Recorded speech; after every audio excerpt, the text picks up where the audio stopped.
Welcome to solverfy.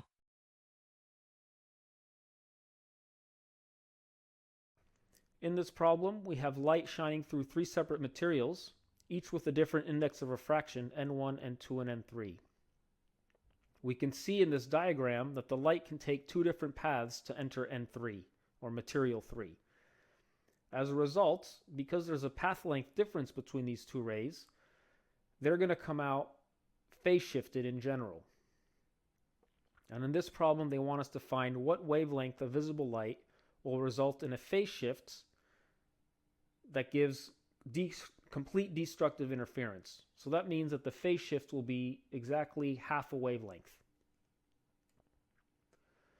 So we're given that the indices of refraction are N1 is 1.32, N2 is 1.75,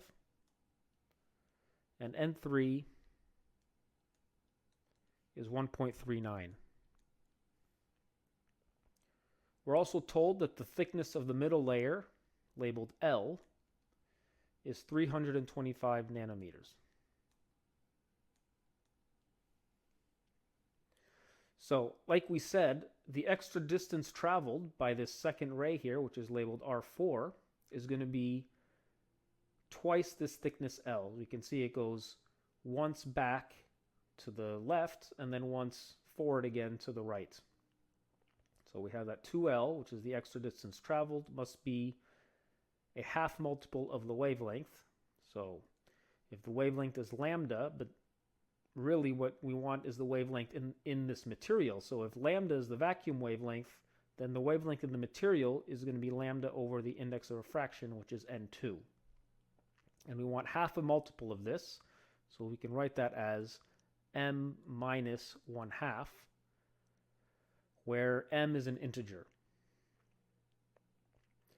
Next, we have to check for any other phase shifts. So at the surfaces, if the light is going from a lower index of refraction to a higher index of refraction, then the reflected ray will be reflected half a wavelength phase shifted.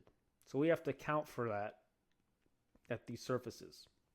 So let's check. Between N2 and N3, we're going from 1.75 to 1.39, so that's higher to lower, so there's no phase shift.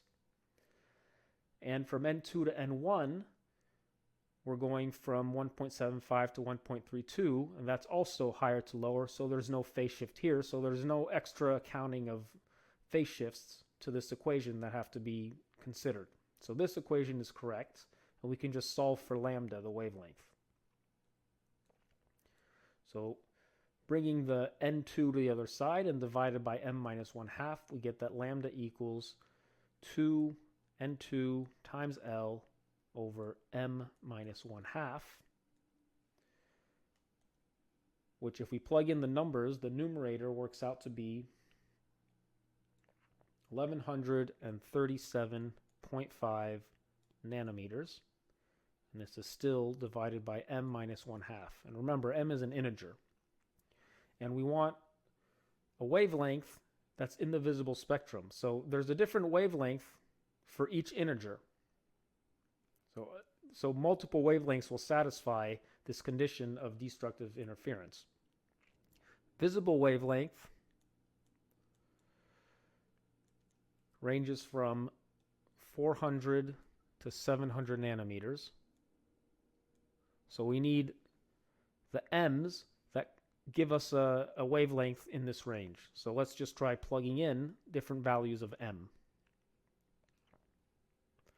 So m equals 1, we already know is not going to fit because it's the only one that's going to make this numerator less, or this denominator less than 1, which is going to make the whole thing bigger. And we're already too big.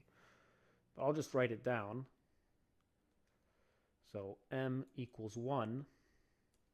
The corresponding wavelength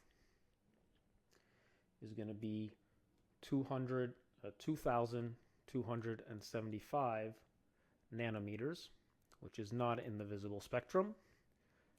M equals 2. The corresponding wavelength is 758 nanometers, which is just outside the visible spectrum. M equals 3.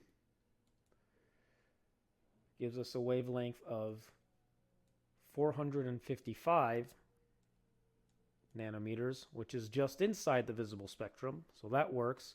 And finally, we're just going to check m equals 4. This one's already pretty close to the edge, so m equals 4 is probably not going to work.